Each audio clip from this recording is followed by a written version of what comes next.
Chers amis de Rango TV, bonjour, bonjour, bonjour. Ça dépend de l'heure que vous me recevez.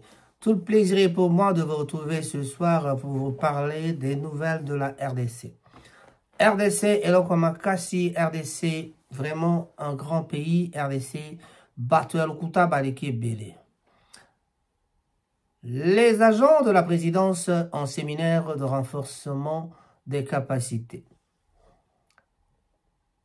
RDC et Saint-Maloukonde promettent tout mettre en œuvre pour résoudre tous les sérieux problèmes du Grand Équateur. Ils ont bien dit tout. Attendu ce jeudi à Kinshasa, l'UDPS lance une mobilisation générale pour accueillir le président Félix Tshisekedi. Et sur enseignement supérieur et universitaire, Mohindo Nzangi lance la caravane nationale de formation et d'informations sur LMD à Kenge. Assemblée nationale fraude, donc 3 heures passées d'ailleurs, Assemblée nationale fraude, tricherie et perte de sens, du sens de se gêner. Bakonga est venu déranger l'opinion. Maître Willy Wenga le dit en tout cas ici. 4 heures passées, il y a deux combattants ADF neutralisés par les FRDC. C'est comme pour vous dire que la guerre n'est pas encore finie au Congo. Ituri, 5 personnes tuées et plus de 250 vaches emportées par la milice FPIC à Irumu. Rentrée parlementaire en République démocratique du Congo, la session ordinaire aura un agenda législatif très chargé. Là, c'est Mbosso Kodia qui le dit. La Mouka alerte Amnesty International sur les arrestations arbitraires des membres en RDC, de ses membres en RDC. Là, Félix Tshisekedi a eu une séance de travail de 4 heures à l'ambassade de la RDC en Belgique. RDC, mon état de santé a beaucoup évolué et je me sens très bien. Ça, c'est Richard Mouyège qui en parle. Voilà. Nous allons vouloir vous parler de ce dont je vous ai dit tout à l'heure. En tout cas, on revient sur Hall pour pouvoir vous donner quelques détails. En politique, nous avons dit que les agents de la présidence, d'abord avant d'aller plus loin, je vous confirme que le président de la République, M. Félix-Antoine Tshisekedi, est attendu à Kinshasa le jeudi prochain, c'est-à-dire demain. Voilà. Ça, c'est une nouvelle qui venait d'être publiée il y a bien sûr 3 heures du temps. Alors que le retour de Félix-Antoine Tshisekedi est annoncé pour ce jeudi 17 mars en République démocratique du Congo, après son séjour en Belgique, le parti au pouvoir, via son président intérimaire Augustin Kabouya, lance une mobilisation générale pour accueillir leur chef de file, le chef de l'État. Dans un court message sur sa page Facebook, Augustin Kabouya a appelé à la mobilisation dès 8 h du matin à l'aéroport international de Njili. Voilà. Donc, tout ce que vous racontez sur le président Félix-Antoine Tshisekedi n'était qu'un un faux problème, une fausse annonce disant que Monsieur le Président avait perdu sa vie ou qu'il était vraiment, sa vie était en danger. Voilà, les agents de la présidence sont en séminaire de renforcement des capacités. Comme quoi, ils reconnaissent que les agents de la présidence ont besoin de ça. Monsieur le directeur de cabinet adjoint du chef de l'État, chargé de questions politiques, juridiques et diplomatiques, Nicole Toumba, a ouvert donc ce mardi 15 mars dans la salle de congrès du Palais de la Nation un séminaire sur le renforcement des capacités et le bon fonctionnement des services au sein de la présidence de la RDC. Ce séminaire qui s'étendra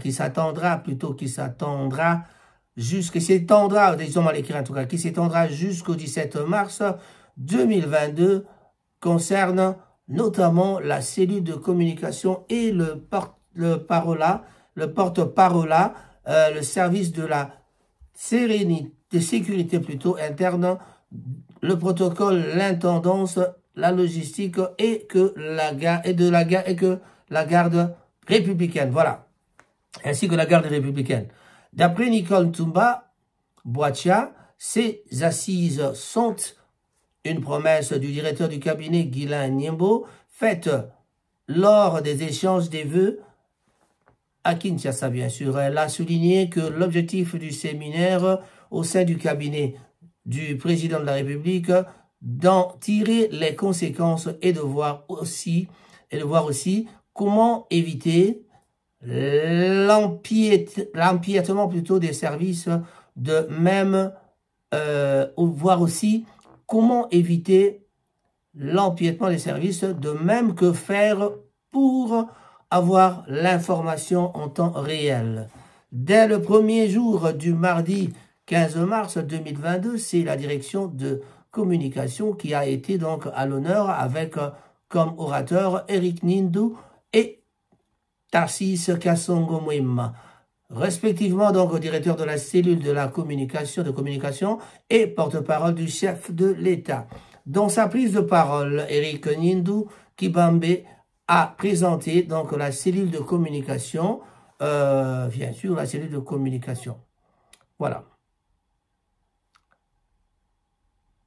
A été complété par des adjoints Giscard Roussema et Jean-Pierre Wafouana, qui ont chacun éclairé les participants respectivement sur la couverture médiatique des activités du chef de l'État et des gestations des réseaux sociaux avant de proposer une série de l'acquisition des équipements appropriés, l'alignement des accrédités dans le barème salarial mensuel pour relayer convenablement les informations concernant le chef de l'État. Le porte-parole du chef de l'État, donc Tarsis Kasongo Mwema, a quant à lui exposé les 3 missions de son service, à savoir expliquer la vision et les actions concrètes du chef de l'État. Voilà. Promouvoir ces actions et à travers des activités à impact visible et défendre la vision du chef de l'État. On cite la personne de M. Félix-Antoine Tshisekedi Tshilombo. Par ailleurs, il a étalé plutôt les difficultés auxquelles il fait face, notamment celles liées à l'insuffisance du personnel et les moyens financiers auxquels il a accès. Qui a-t-il exprimé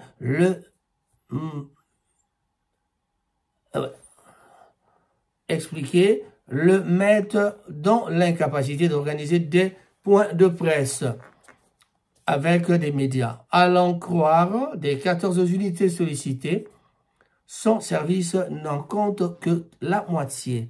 Voilà.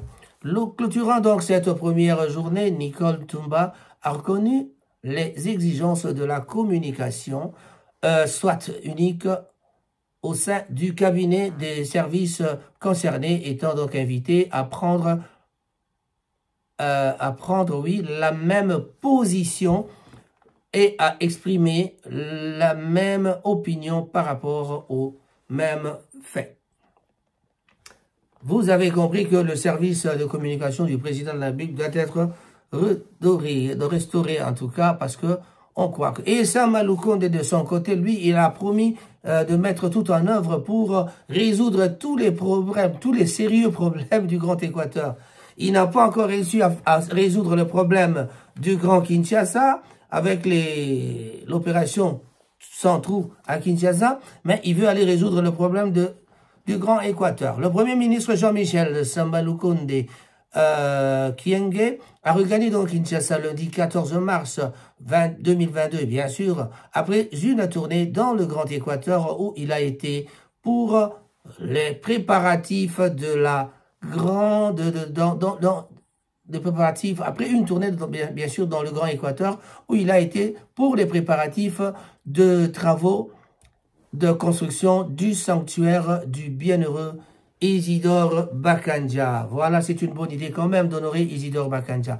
Se confiant donc à la presse, le chef du gouvernement s'est donc montré satisfait de l'accueil très chaleureux qui lui a été réservé par les filles et fils du Grand Équateur, mais également satisfait d'avoir trouvé une province prête à accueillir la 9e conférence des gouverneurs. Voilà. D'après la cellule de communication de la primature, Samalou Condé, qui reconnaît que le Grand Équateur rencontre de sérieux problèmes à l'instar d'autres provinces de la République démocratique du Congo, promet de tout mettre en œuvre à travers son gouvernement pour y apporter des solutions idoines. Voilà. D'abord, pour moi, c'est un honneur. C'est un honneur d'être venu ici à la demande de son Excellence, Monsieur le Président de la République, visiter donc pour la première fois le Grand Équateur. Dans le cadre de cette visite, c'était donc bien sûr la préparation de la conférence des gouverneurs qui doit se tenir ici selon la volonté du chef de l'État et tel qu'annoncé lors de la première conférence des gouverneurs. Nous répartons avec le sentiment que le Grand Équateur est prêt à accueillir cette grande manifestation qui est donc la conférence des gouverneurs. Il y a encore des préparatifs à finaliser et comme dans toutes les provinces, il y a des problèmes.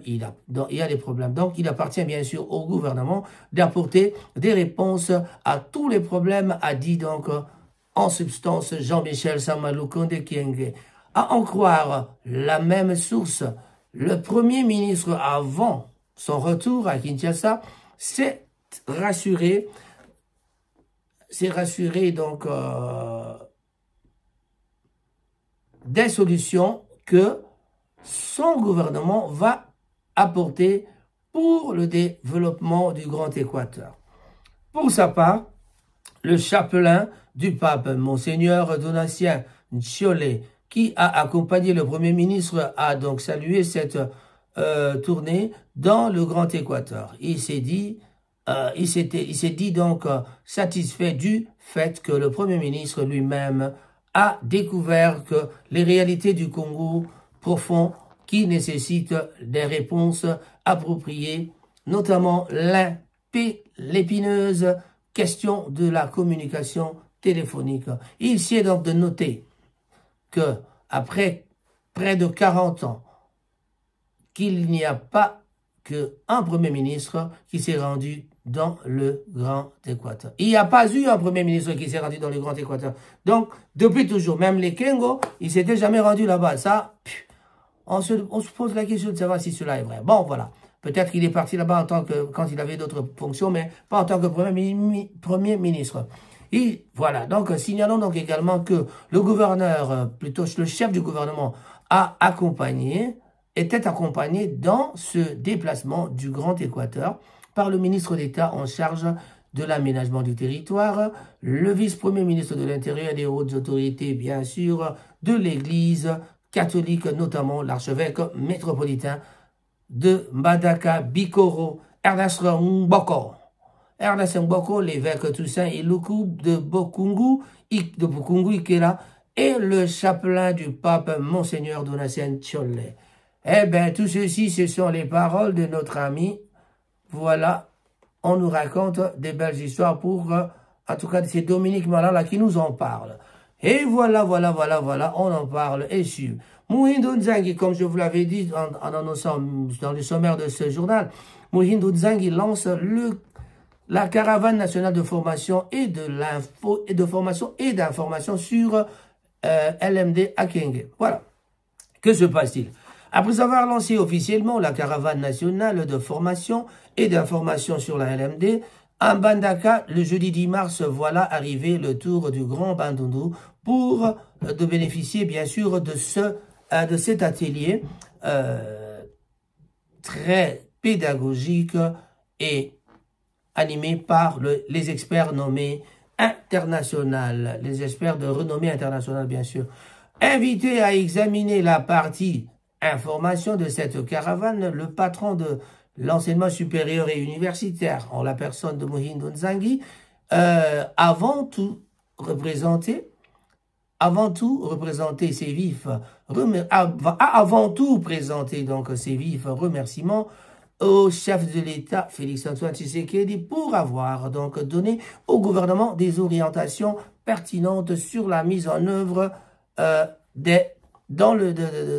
mise en œuvre du système LMD et des sentiments de gratitude au Premier ministre pour son soutien aux actions menées dans le secteur de l'enseignement supérieur et universitaire. Ensuite, le ministre de l'enseignement supérieur a donc expliqué, universitaire bien sûr, a donc expliqué aux professeurs et les chefs de travaux, assistants et personnels administratifs, le personnel administratif, le bien fondé du système LMD. Pour le ministre de l'enseignement supérieur et secondaire, le LMD est la seule voie à suivre pour redresser notre système éducatif. Et la caravane nationale en cours est une étape beaucoup en crue, est une étape bien sûr importante dans la mise en œuvre du système LMD.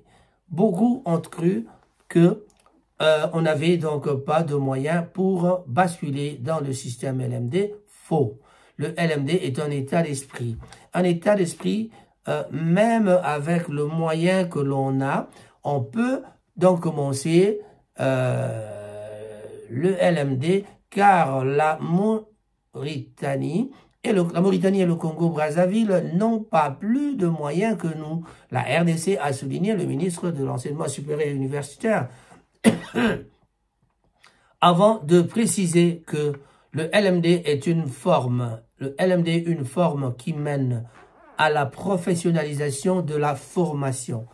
Voilà. Par la même occasion, le patron de l'enseignement supérieur et universitaire, Moïse Nzangi, bien sûr, a enfin donc tribun et pédagogue vulgarise le slogan « 7 fois autrement » qui porte l'identité de la réforme LMD. Le LMD, comme vous le savez, c'est enseigner autrement, gérer autrement, évaluer autrement, apprendre autrement, professionnaliser autrement, étudier autrement, payer autrement, a donc déclaré le patron de l'ESU. Pour les applaudissements, sous les applaudissements bien sûr de l'auditoire plein à craquer. A souligné donc le ministre et son équipe ont salué que certains établissements avaient donc déjà commencé avec le système LMD à l'instar de l'université de Kouango. Pour lier donc l'utile à l'agréable, les participants donc ont eu droit à la maquette de formation en version imprimée pour toutes les filières. Donc voilà ce qui s'est passé là-bas. Ceci donc est une bonne nouvelle et une réponse à tous les esprits curieux qui ne les voyaient que sur le site internet de l'enseignement supérieur et universitaire. Après avoir lancé donc des travaux de formation et d'information sur le LMD à Kenge, le ministre Moïse Nzangi Butondo a donc fait une descente dans les établissements de l'enseignement supérieur et secondaire de Kenge pour faire les états des lieux sans donc complaisance. Il était donc à l'ISP Kenge, à l'ISTEM Kenge et à l'université du Kouango. Dans ces lieux, le patron de l'ESU, de l'enseignement supérieur universitaire, s'est donc imprégné de la situation du personnel académique, scientifique et administratif, ainsi que les différents problèmes qu'éprouvent les étudiants de province. Vous avez tous compris, il y a des réformes un peu partout. Voilà. Mais on va terminer avec cette histoire de... Non, on va continuer avec l'histoire de, comme je vous avais annoncé aussi, Assemblée nationale, fraude, tricherie et perte de sens de se gêner. Bakonga est venu déranger l'opinion.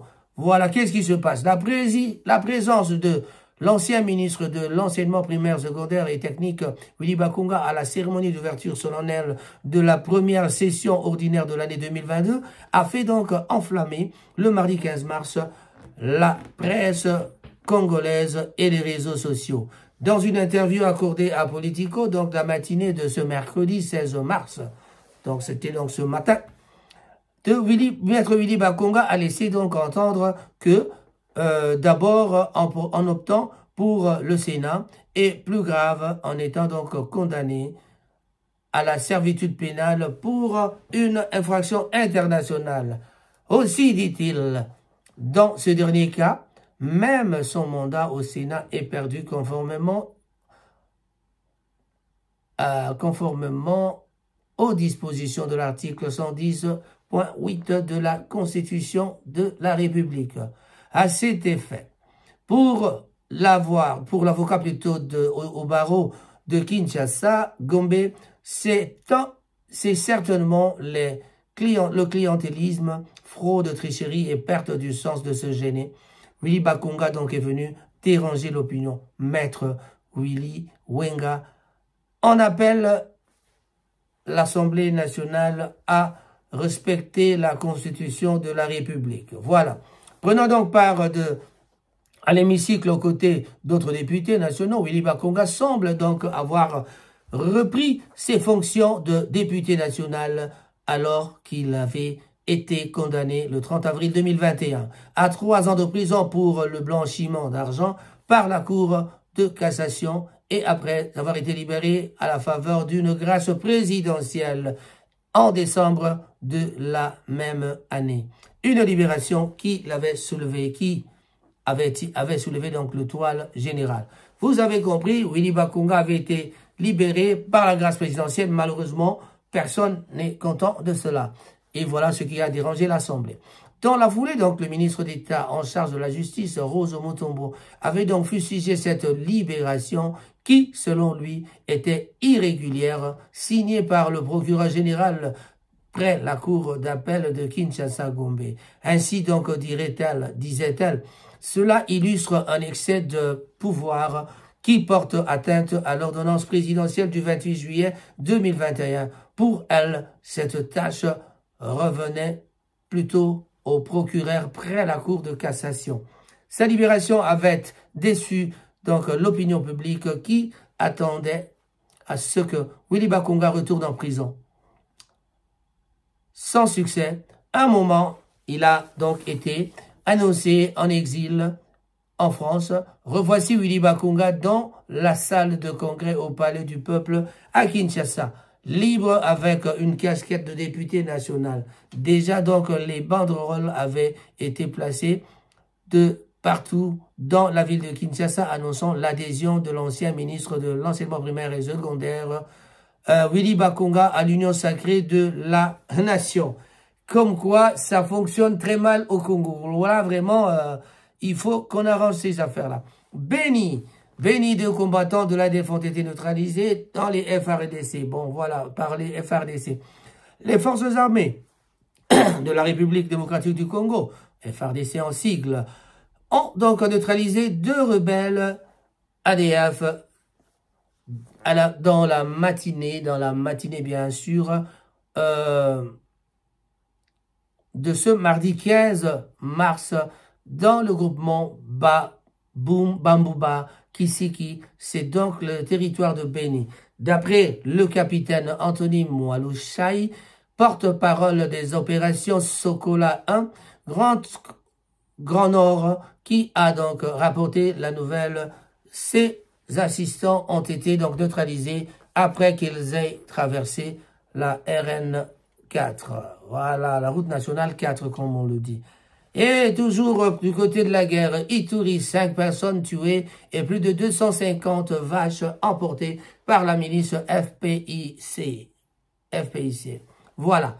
On vole des vaches, on tue 250 personnes. C'est le Congo, mon pays. Eh bien, c'est toujours le génocide qui continue. Les tueries.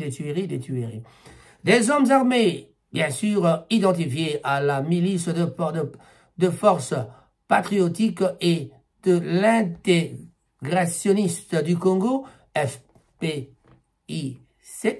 en sigle, ont donc tué 5 personnes. 5 personnes ce mardi 15 mars. On parle de 5 personnes, de 250, plus de 250 vaches apportées, oui, il y avait 5 personnes tuées. Voilà.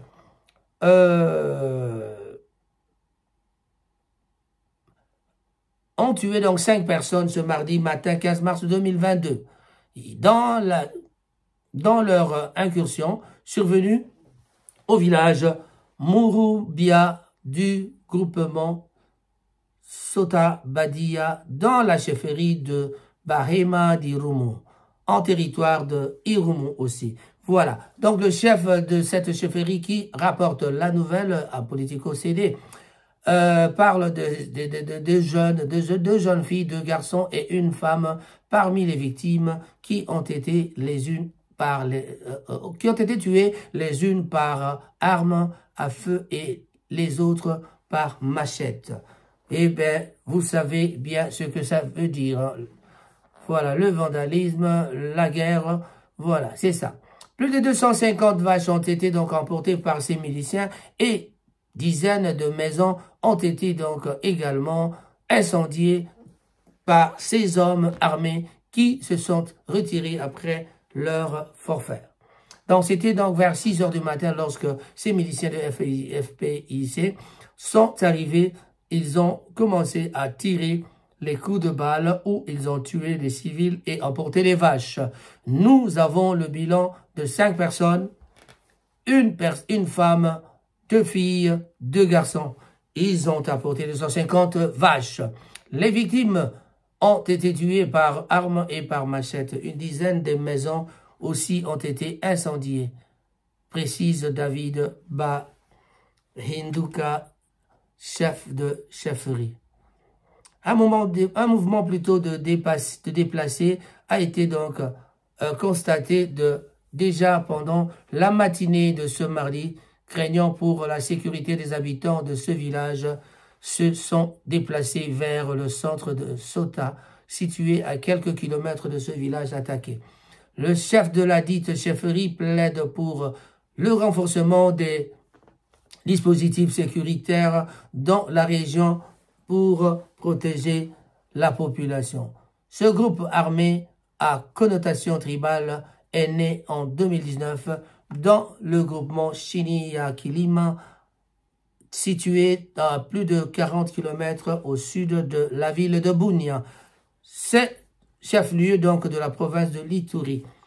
Il est donc parmi les groupes armés les plus actifs et les plus meurtriers dans le territoire d'Irumu qu'on n'a jamais su, bien sûr, maîtriser jusqu'à présent.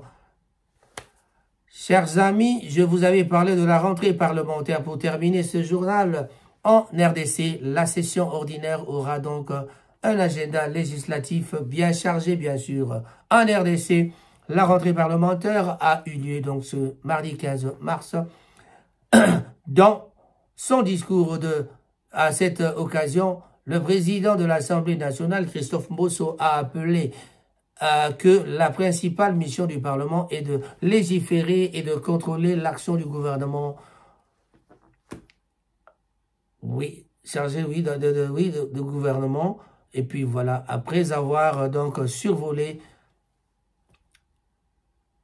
pour légiférer et contrôler l'action du gouvernement, des entreprises, établissements et services publics. Après avoir survolé plutôt le contexte politique, sécuritaire, économique, social et environnemental du pays, il a indiqué que la session ordinaire qui s'ouvre ce jour aura un agenda législatif très chargé au regard de nombreux projets de propositions de loi proposées au barreau de l'Assemblée nationale, déjà déclarées recevables en cours d'examen, en communion ou en état d'être programmées en plénière plutôt pour débat général. En attendant l'adoption de la conférence de présidents du projet de calendrier de cette session, le président de la Chambre plutôt basse, M. Bossonkodia, a donc rappelé qu'au cours de leur session ordinaire de mars et septembre 2021, l'auguste Assemblée avait jugé donc recevable et envoyé aux commissions compétentes pour en examen approfondi les projets de proposition de loi destinés à l'amélioration de la gouvernance économique, sociale, territoriale, du climat des affaires et de la situation des droits de l'homme en République démocratique du Congo. Il s'agit notamment des textes ci-après. Proposition de loi, bien sûr, modifiant et complétant le décret du 30 janvier 1940 portant code pénal destiné à déterminer les peines applicables aux infractions prévues par les actes uniformes de l'OHADA. Proposition de, donc troisième point, proposition de loi portant régime spécial de sécurité sociale des agents publics de l'État. Quatrième point, projet de loi relative à l'aménagement du territoire. Cinquième point, proposition de loi modifiant et complétant la loi numéro 002/2001 du 3 juillet 2001, création, organisation et fonctionnement des tribunaux de commerce. 6. Proposition de loi portant création, organisation et fonctionnement de l'ordre des ingénieurs agronomes en République démocratique du Congo. 8. Proposition de loi portant création, organisation et fonctionnement de l'ordre national des géologues. 9. Proposition de loi déterminant donc des principes fondamentaux relatifs au régime pénitentiaire, etc. En vue de mettre donc à notre chambre, pardon, en vue de permettre à notre chambre de parachever le processus législatif de ces textes, Mbosonkodia a donc invité instamment les commissions concernées à respecter les délais qui leur étaient accordés pour finaliser leur examen. Et donc déposer rapidement les rapports relatifs.